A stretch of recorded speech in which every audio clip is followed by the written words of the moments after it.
Ads లేకుండా latest episode చూడండి.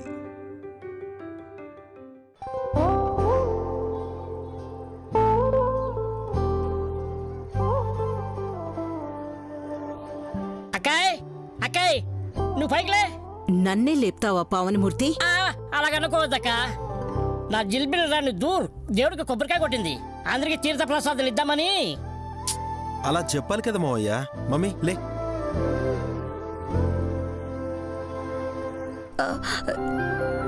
ఎడమ చేత్తో తీసుకోకూడదు కదా ఆంటీ?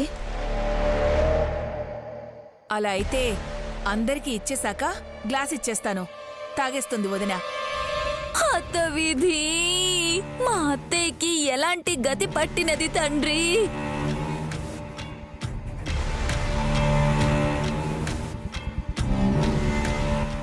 అందరూ తీసుకోగా మిగిలినది తీసుకునే దౌర్భాగ్య స్థితి దాపరించింది. అయ్యో, తీర్థప్రసాదమే కదక్కా, పాపం ఎందుకలా అంటావు?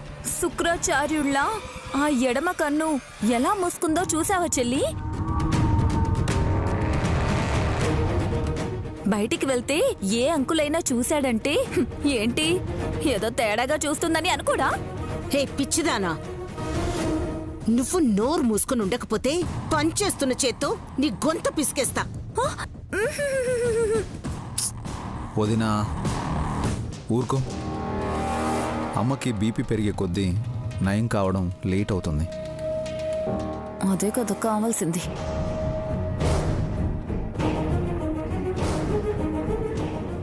అత్తయ్య, ఎప్పుడూ లేంది నువ్వు పూజ చేసావెందుకు? ఎన్నడూ లేంది నీ ఆవిళ్ళలో మార్పొచ్చింది కదల్లుడు. ఇలాగే ఇంట్లో వాళ్ళందరూ సుఖ సంతోషాలతో ఉండాలని కొబ్బరికాయ కొట్టాను.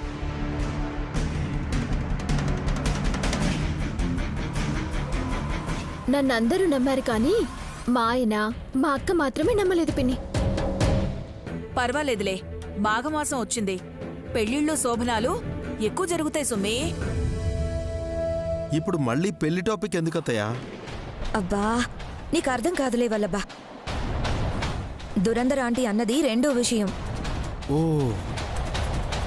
అంటే చిన్నరెడ్డికి శుభ్రం కాలేదా? మరి సుమన్నమ్మకి? అబ్బా బాబాయ్ బాబాయ్,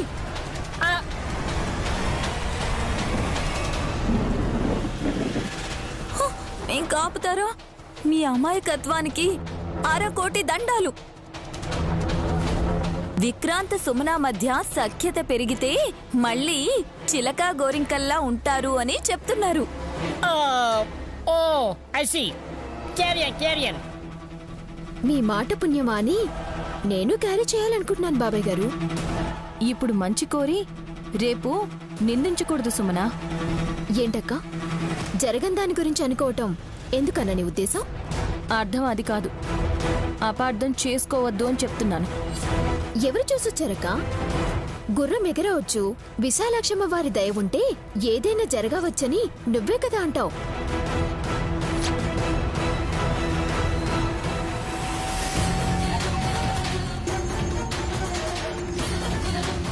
అలాంటి అద్భుతాలు జరగబట్టే నువ్వు విశాల్ బాబు గారికి భార్యవయ్యావు. తోడుపుట్టిందాన్నైనా నేను నీకు తోడుకోడలయ్యాను. నిజమేనాయని, నువ్వు కూడా తల ఊపితే సుమన సంతోషిస్తుంది. మంచిది బాబు గారు. పిన్ని, మాకు తీర్థం ఇవ్వలేదు.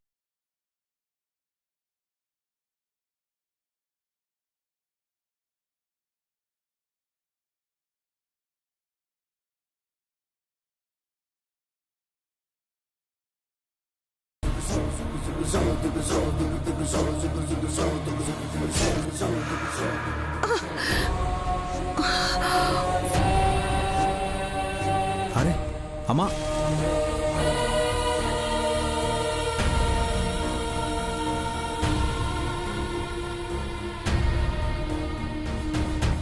మమ్మీ కంటికి తగిలిందా? చూపులేని కంటికే తగిలింది. మ్యాటరే లేని దాని గురించి ఎందుకంత కంగారు పడుతున్నారు?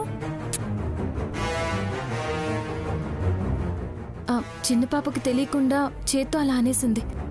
కొబ్బరి నీళ్ళే, కంట్లో పడ్డా ఏం కాదు. వదినా, ఆర్ యు ఓకే? కళ్ళు తెరు, ఊదమంటావా? ఏం వద్దు, కొంచెం ఆగు.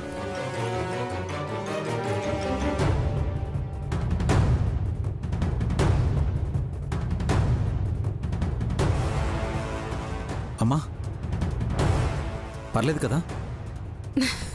నాకేం కాలేదు విశాల్. పైగా ఇప్పుడు నేను ఈ కంటితో చూడగలుగుతున్నాను.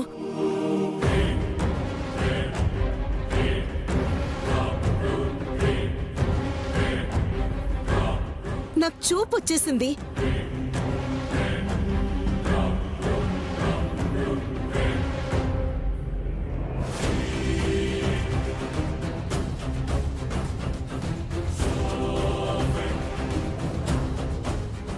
వావ్, గాయత్రి పాప తీర్థప్రసాదాన్ని విసిరిగొట్టి చాలా మంచి పని చేసింది.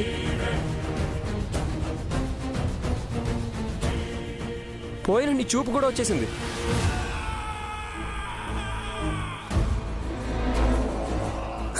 ముల్లుని ముల్లుతోనే తీసినట్టు గాయత్రి పాప నోట్లో నుండి పడ్డ పాల వల్ల చూపు మాయమైంది అని అన్నారు.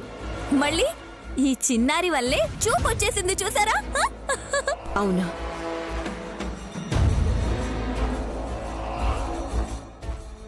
ఈ బుల్లి పాప గాయత్రి వల్లనే నాకు చూపు వచ్చింది.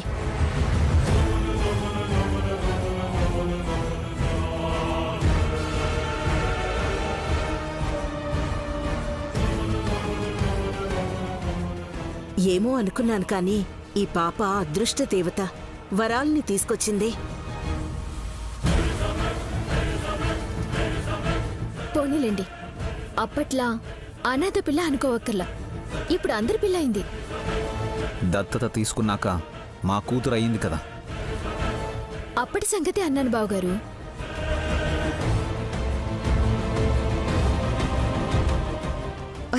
ఈ సంతోష సమయంలో స్వీట్ చేసుకొని తిందాం సుమన. తప్పకుండా. హెల్ప్ చేస్తావా? ష్యూర్.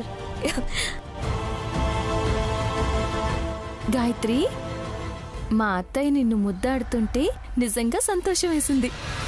నా బంగారు కొండ, వరాల మూట, నీ వల్ల ఈ చెయ్యి కూడా రావాలి.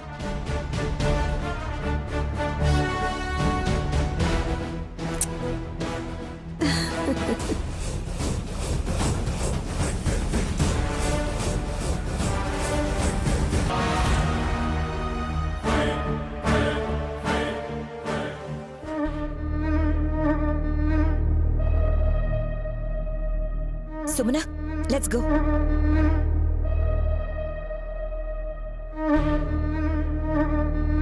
పనవుతుందన్నారా? 2 కోట్లు వాళ్ళ మొహాన్ని కొడితే నీ మొహంలో వెలుగు తీసుకురావడం పెద్ద కష్టమేం కాదు అన్నారు. పేరున్న ఆసుపత్రి కదా? మన పేర్లు బయట పెట్టని హాస్పిటల్. ఇంతకన్నా ఏం కావాలి?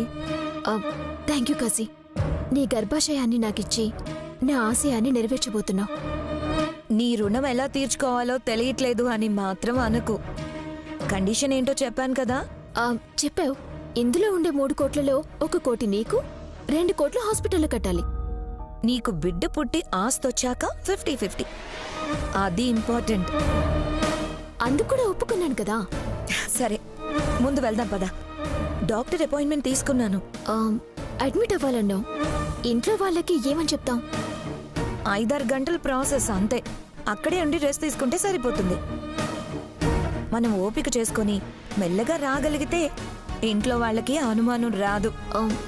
గర్భాశయాన్ని మార్చడం అంటే నోటు మార్చడం అనుకున్నావా? రోబో టెక్నాలజీతో నిమ్మకాయ రసం పిండినంత ఈజీగా తీసేస్తారు. నువ్వు ఎక్కువ ఆలోచించకు. ఇప్పుడు ఈ బ్రీఫ్ కేసుని ఎలా తీసుకెళ్లడం? మా అక్క చూస్తే ఏం చేస్తున్నావు అని వెంట పడుతుంది. కానీ మరీ ఇంత డబ్బు తీసుకెళ్లడం ఎలా?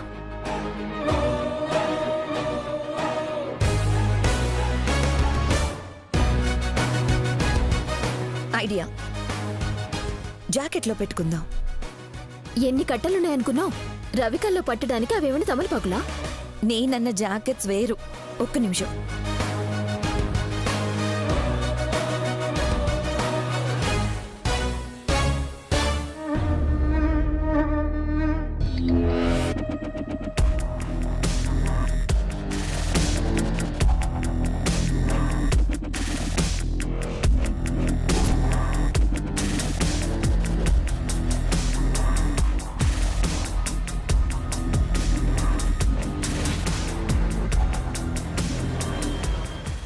వీటిని వేసుకుందాం. వీటిలో నోట్ల కట్టిలో అతికించి పెడదాం. మంచి ఆలోచన. వేసుకో.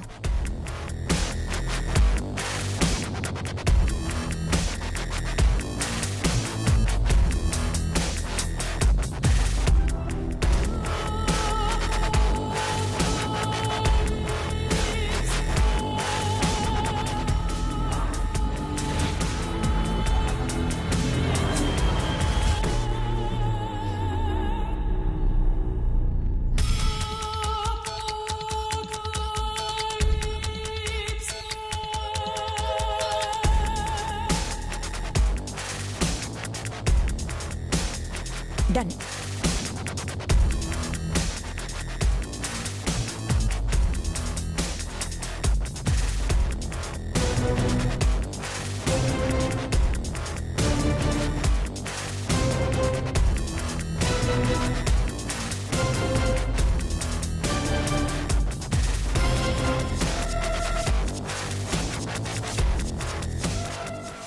ఈ అవతారంతో ఇంట్లో వాళ్ళ కంటపడితే ఏమనరా? ఎక్కడికి అంటారు. నీకు కడుపు నొప్పి అని, నాకు చలి జ్వరం అంటాను. 10 నిమిషాల్లో మేనేజ్ చేసి టాక్సీ ఎక్కేస్తే మన పని దాదాపు అయిపోయినట్టే. పద.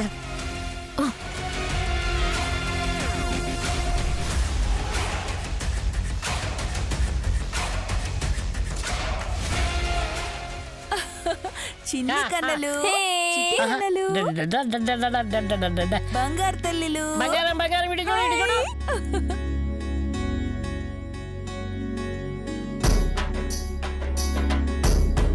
చిచి, ఓ నాన్నలు, చిచి.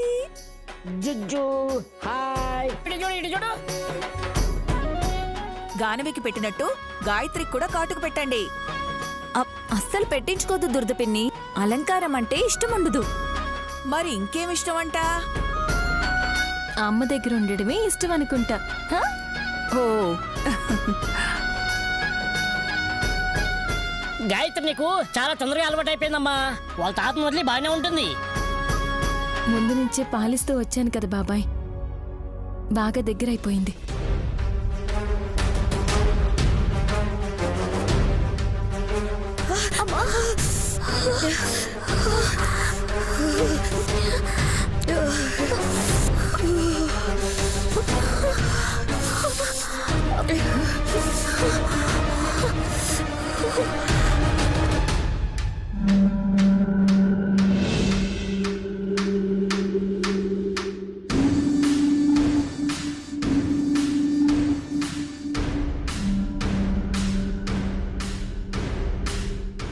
ఏమైంది? ఇలా వచ్చారు ఇద్దరు? నాకు బాగా చలి పడుతుంది విక్రాంత్.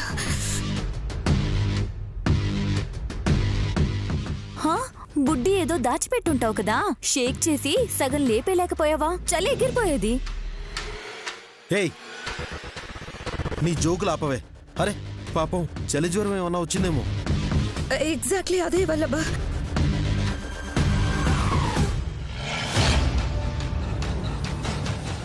సుమనకు కూడా ప్రాబ్లం ఉన్నట్టుంది. అవును బావగారు, కడుపు బాగా నొప్పి వస్తుంది. ఏం తిన్నావు? తినడం వల్ల వచ్చింది కాదు అత్తయ్య గారు, దురందర పిన్నిచ్చిన తీర్థం వల్ల వచ్చిందేమో. ఓయమ్మనే, నా మీద నిందేస్తావేంటే? నీకేం వచ్చిందే? కడుపు నొప్పి అని చెప్పింది కదా. మీరుండండి. కొబ్బరి నీళ్లు అందరూ తాగారు. ఎవరికి రాని కడుపు నొప్పి సుమ్మికే ఎందుకు వస్తుంది, ఎలా వస్తుంది?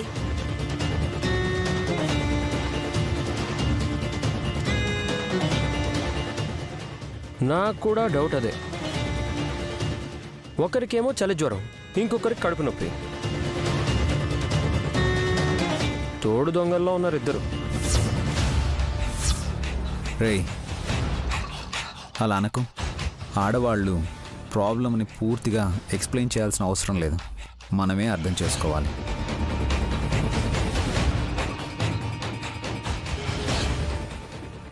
అవును బాబు గారు, వెంటనే స్వామీజీని డాక్టర్ గారిని పిలిపించండి.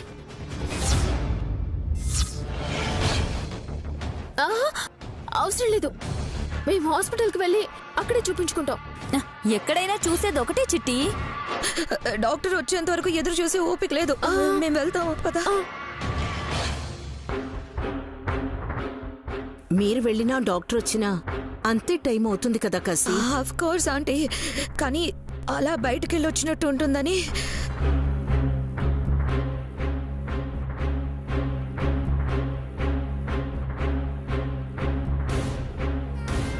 షాపింగ్ మాల్కి వెళ్తారా, సినిమాకి వెళ్తారా? కడుపు నొప్పితో షికార్లు కొట్టగలమా బాబాయ్? మీరలా చెప్తుంటే తిరగడానికి వెళ్తున్నట్టే ఉంది. అయ్యో ఆంటీ, నాకు చలి పెరిగిపోయి వణుకు పుడుతుంటే మీకు తమాషాగా ఉందనుకుంటా.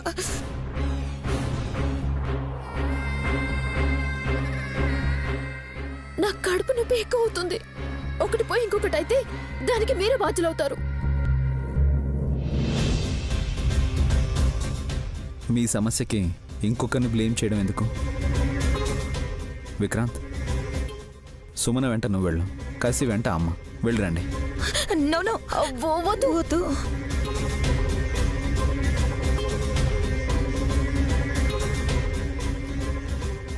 రెండు ఒకటే. నహీ అని హిందీలో అన్నా సరే మాకు అర్థం అవుతుంది. ఎవరు వెంట రాకుండా మీరిద్దరే ఎలా వెళ్తారు? క్యాబ్ లో వెళ్తాం, లేదంటే ఆటోలో వెళ్తాం. పద కసి. ఒక్క నిమిషం.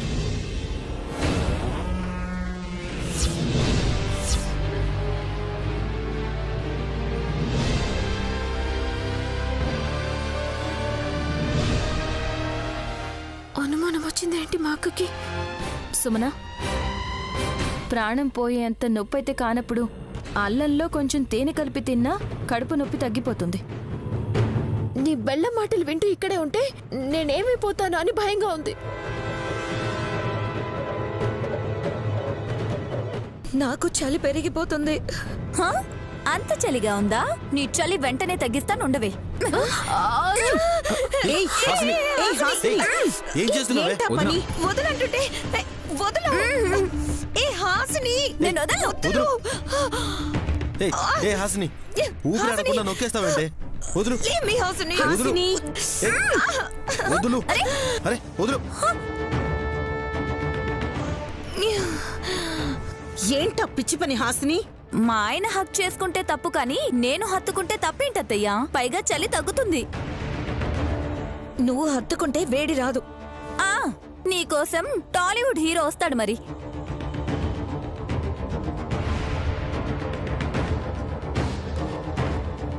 బావగారు, వీళ్ళు మమ్మల్ని వెళ్ళనివ్వకుండా మా ప్రాణం పోయేంత వరకు ఆపేలా ఉన్నారు. వదినా, వెళ్ళి రానివ్వండి, లేదంటే ఇష్యూ చేసేలా ఉన్నారు. నేను రావచ్చా? జాకెట్లు మోయడానికా? కప్పుకున్నావన్నానండి. ఎవరు వద్దు, మేమిద్దరమే వెళ్ళొస్తాం. పద హాసిని. ఒక్క నిమిషం.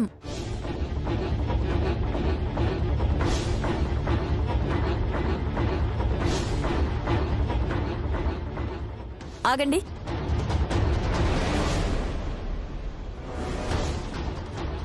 మళ్ళీ ఏమైంది వదినా? వాళ్ళు ఏడ్చేలా ఉన్నారు. ఇందాక కసబిసని వాటేసుకున్నప్పుడు నాకు గట్టిగా అట్టముక్కల్లా ఏదో తగిలింది. ఏమై ఉంటుందది? ఏయ్ చిచి, ఏం మాట్లాడుతున్నావే నువ్వు? మగాళ్ళున్నారు ఇక్కడ. అబ్బా, అనుమానం పిన్ని, అపార్థం చేసుకోకు. వంట్లో బాలేదన్నారు కానీ వంటి మీద కూడా ఏదో ఉందనుకుంటా. అక్క, విప్పేసి చూపించమంటావా? మీకు దండం తల్లి, పోరండి ముందు. మీరు వెళ్ళరండి. క్షేమంగా వెళ్ళి లాభంగా రండి. Okay aunty. మమ్మీ, వాళ్ళేం ఇంటర్వ్యూకి వెళ్ళట్లేదు, హాస్పిటల్కి వెళ్తున్నారు. అలా అంటే ఆనందపడతారా? బాబుగారు, మీరు ఇలా వస్తారా?